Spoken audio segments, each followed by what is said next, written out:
السلام عليكم ورحمة الله تعالى وبركاته. مرحبا بكم معايا في فيديو جديد. نتمنى يلقاكم الفيديو تاع اليوم وأنتم في أتم الصحة والعافية.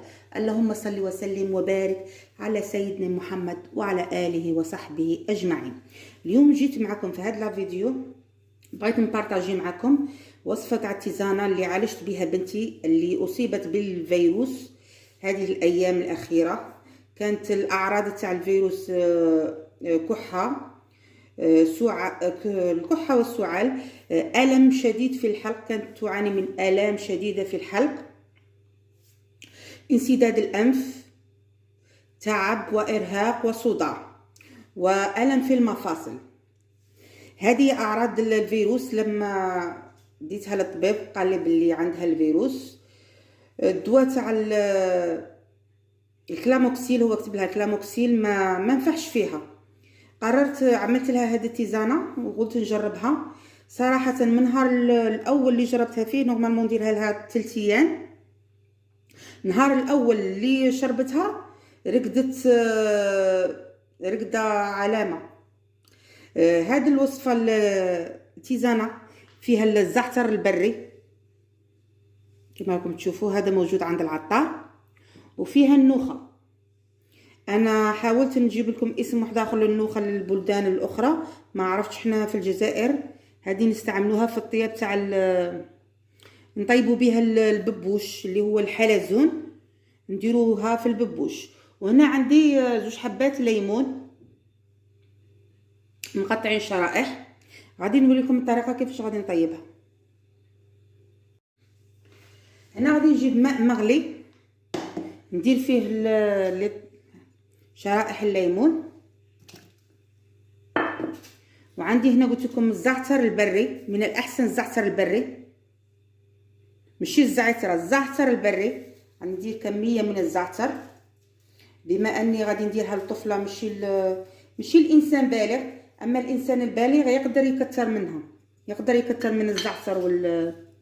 النوخه هي غير مضره، هي مفيده للاطفال، مفيده ايضا للاسهال وتنزل الحمى. هاي على شكل النوخه، انا شريتها هنا مطحونه، هي تجي على شكل ورود. غادي نديرهم يغلوا فوق النار كما راكم تشوفوا. درت زعتر ونوخه والليمون. النوخه عقلوا على اسمها. غادي نديرها تغلي فوق النار مده 5 دقائق،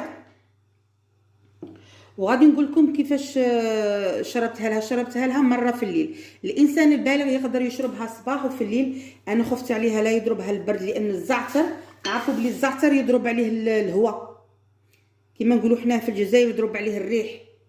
يعني من المستحسن نشربوه وندفاو في بلاصتنا، ما نخرجوش للهواء. والنوخه مفيده جدا، مفيده. انا توجور نديرها لاولادي لما تكون الحراره تاعهم مرتفعه.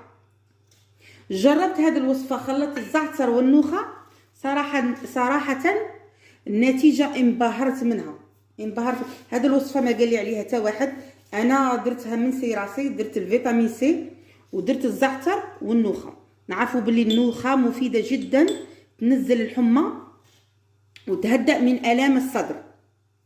صراحه والله لا قلت لكم قعدت منبهره من النتيجه من اليوم الاول. هذا اليوم الثاني راني نحضر فيها معكم باش نعطيها لها ان شاء الله. نتمنى الشفاء العاجل لجميع المرضى. كثر المرضى هذه الايام، ما كاش عائله جزائريه ما اصيبتش بهذا الفيروس. اتمنى الشفاء العاجل لجميع المرضى المسلمين والمسلمات يا رب العالمين. اللهم ابعد عنا هذا البلاء والوباء يا رب العالمين. كثروا من الدعاء يا رب. هنا بعد لي غلاو. هنا خليت الليمون يغلي والزعتر والنوخه. غادي نصفيهم. تقدروا تحلوهم بالعسل. ومن الاحسن الابتعاد عن السكر، ما نديروش السكر لانه يزيد الكحه. السكر نعرفوا بلي يزيد الكحه، حاجات المسكره قاعد تزيد الكحه. انا غادي نعطي لها هكا، غادي نحاول نزيد تشربها هكا. انا ما حبيتش نغليه بزاف لانها طفله، عطيتها لها هكا شويه خفيف. اما الانسان الكبير يقدر يدير حتى الملعقه كبيره تاع زعتر، يزيد في التركيز تاع الزعتر. نعرفوا بلي الزعتر البنه تاعها قاويه، ما حبيتش نكثرها باش تشربه. غادي نزيد لها معاها طرونش تاع ليمون هكا تطلق ونعطي لها تشربه. وبالشفاء على الجميع يا رب، بالشفاء على بنتي وعلى جميع المرضى يا رب العالمين. وما تنساوش تبارطاجوا الوصفه لكي باش توصل لاكبر عدد من المرضى ان شاء الله. الله يشافي الجميع، الله يبعد علينا الفيروس يا رب العالمين. بارطاجوا الوصفه مع في الفيسبوك، في الواتساب، في